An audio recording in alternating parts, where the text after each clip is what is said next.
Assalamualaikum warahmatullahi wabarakatuh. Pertama-tama saya akan memperkenalkan diri terlebih dahulu. Perkenalkan, nama saya Salsabila Anissa Putri, 2020-240 dari kelas B. Mulailah dari mana Anda berada, gunakanlah apa yang Anda punya dan lakukanlah apa yang Anda bisa. Di sini saya akan mempresentasikan satu buah jurnal yang berjudul Lex Ribrum yang ditulis oleh Dr. Roni F. Sompi, SHMA, dengan judul Direksi Polri terhadap pelaku tindak pidana berdasarkan restoratif justice dengan nomor ISSN 26219867 volume 1 nomor 2 tahun 2018 dan sudah terakreditasi Sinta Dikti peringkat 4. Latar belakang jurnal ini adalah beragam tindak pidana, kejahatan maupun pelanggaran di Indonesia berimplikasi terhadap tugas pokok Polri. Maka dalam proses penyidikan terhadap pelaku tindak pidana, penyidik wajib cermat agar tidak melanggar hak asasi manusia. Dalam tugasnya, penyidik Polri diberi kewenangan yang bersifat personal berdasarkan Undang-Undang Nomor 8 Tahun 1981 tentang KUHP Pasal 7 Ayat 1. Penyidik Polri dalam melakukan tindakan hukum berkewajiban bertindak tidak diskriminatif sesuai asas equality before the law. Dan kewenangannya tidak terlepas dari pengaruh lingkungan strategis, terutama dengan perkembangannya tuntutan penerapan keadilan restoratif justice. Di sini saya akan menjelaskan apa itu restoratif justice. Restoratif justice merupakan suatu model pendekatan dalam upaya penyelesaian perkara pidana yang menitik beratkan dalam adanya partisipasi langsung antara pelaku, korban, masyarakat dalam proses penyelesaian perkara pidana. Dan ini terdapat sebuah rumusan masalah, yaitu pertama, bagaimana konsep direksi Polri terhadap pelaku tindak pidana berdasarkan restoratif justice, dan yang kedua, bagaimanakah strategi direksi Polri terhadap pelaku tindak pidana berdasarkan restoratif justice.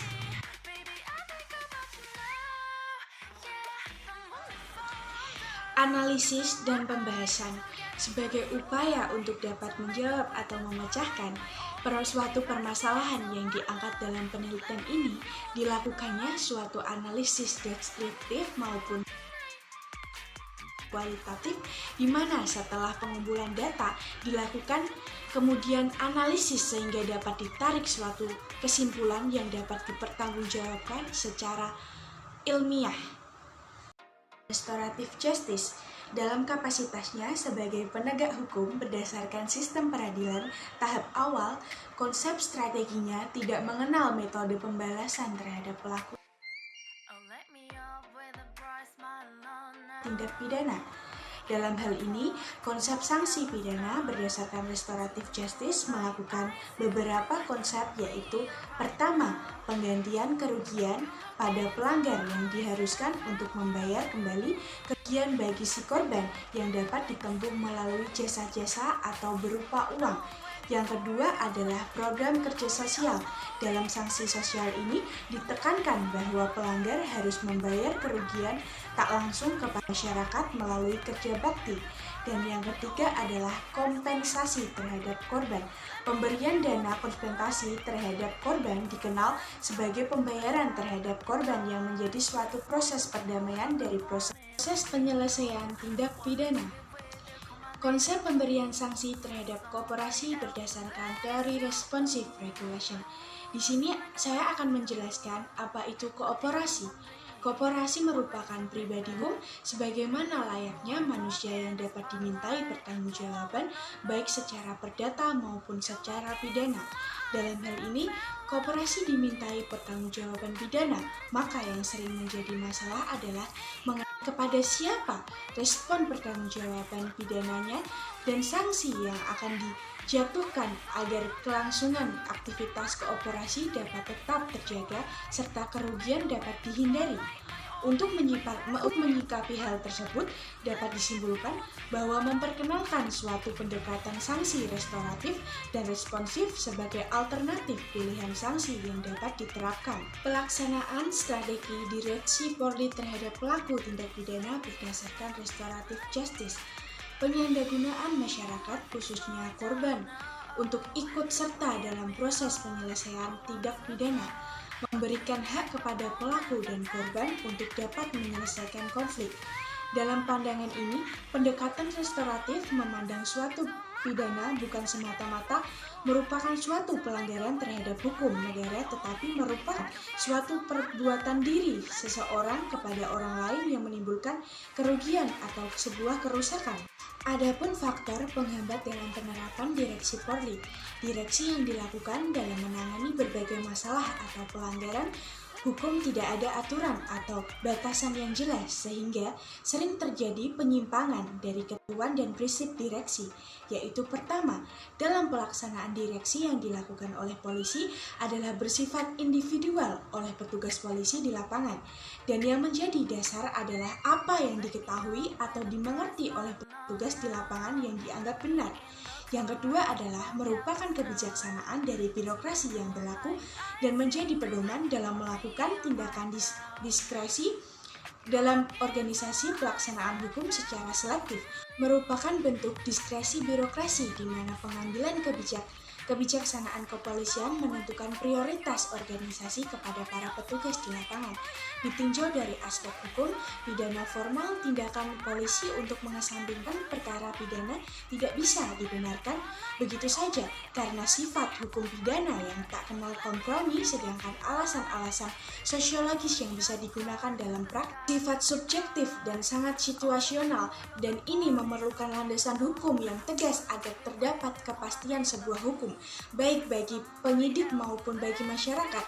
Yang ketiga adalah kepolisian dihadapi oleh berbagai keterbatasan, mulai dari keterbatasan sumber daya sampai dengan kompleksitas tugas kepolisian, sehingga untuk menyadari keberhasilan tugas harus merubah strategi dan tindakan kepolisian yaitu dengan cara mengaktifkan kerjasama antara kepolisian dan masyarakat dalam menyelesaikan kejahatan dan masalah sosial yang timbul. Hubungan kerjasama antara polisi dengan masyarakat harus dibangun sedemikian rupa sehingga tercipta hubungan yang ideal, walaupun pada kenyataannya hubungan tersebut sangat dipengaruhi oleh kondisi masyarakat, struktur organisasi, dan fungsi tujuan kepolisian. Adalah luasnya diskresi membuka peluang untuk penyalahgunaan wewenang dan pelanggaran. Hal ini jelas perlu diantisipasi dengan pengaturan yang lebih rinci, eliminatif, dan memiliki tolak ukur yang objektif untuk menilai bagaimana aparat penegak hukum, terutama kepolisian, harus menjalankan tugas dan wewenangnya. Yang kelima adalah, selama ini diskresi aparat penegak hukum masih besar dan belum disertai tolak ukur yang objektif dalam pelaksanaannya. Hal ini dapat dilihat misalnya dalam diskresi yang luas dan subjektif bagi penyidik atau penyidik penuntut umum maupun hakim untuk mengartikan bukti yang cukup, ada kekhawatiran tersangka atau terdakwa melarikan diri atau menghilangkan alat bukti, menahan atau sebagai dasar penahanan tersangka atau terdakwa.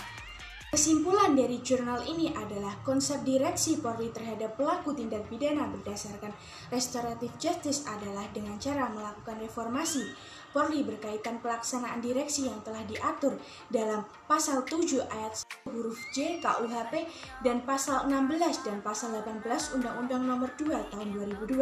Keberanian penyidik Polri untuk mengambil keputusan melakukan direksi Polri terhadap pelaku tindak pidana harus berdasarkan restoratif justice, bukan untuk kepentingan pribadi, namun tujuan untuk pemulihan korban.